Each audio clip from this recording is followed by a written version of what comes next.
کوئی بھی سنی کسی بھی شیعہ سے اگر ملاقات کرے، بھائی تھوڑا ٹائم دیجیے آپ یہ آیتوں کو پڑھنے کے لیے، یہ آیتوں پر غور کریے۔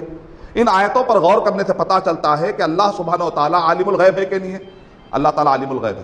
جس وقت پر اللہ سبحانہ و تعالیٰ نے صحابہ کرام کے بارے میں ان کے ایمان کی گواہی دی، اللہ تعالیٰ نے ان کے رشد کی، راشدین ہونے کی گواہی دی، تو اللہ سبحانہ و تعالیٰ عالم الغیب ہے کہ نہیں ہے؟ اللہ سبحانہ و تعالیٰ علم غیب جانتے ہیں۔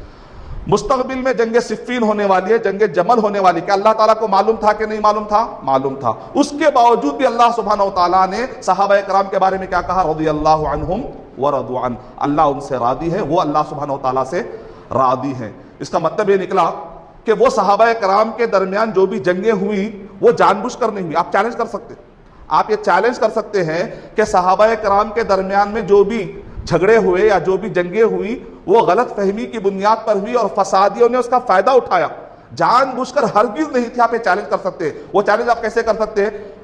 کیا جان بوجھ کر کوئی صحابی اگر کسی صحابی کو قتل کرے تو اللہ کیا اس سے راضی ہوگا؟ راضی نہیں ہوگا۔ اگر کوئی ایک مسلمان جان بوجھ کر کسی نردوش کو، کسی بے گناہ کو اگر مار دیتا ہے تو کیا اللہ تعالیٰ راضی ہوتا ہے؟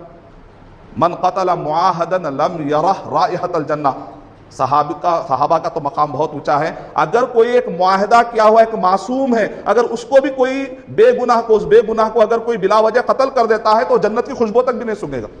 اس کا مطلب یہ نکلا کہ وہ صحابہ کرام جان بوجھ کر انہوں نے کسی کا بھی قتل ہرگز نہیں کیا۔ فسادیوں نے فائدہ اٹھایا، اس زمانے میں شرارتیوں نے فائدہ اٹھایا۔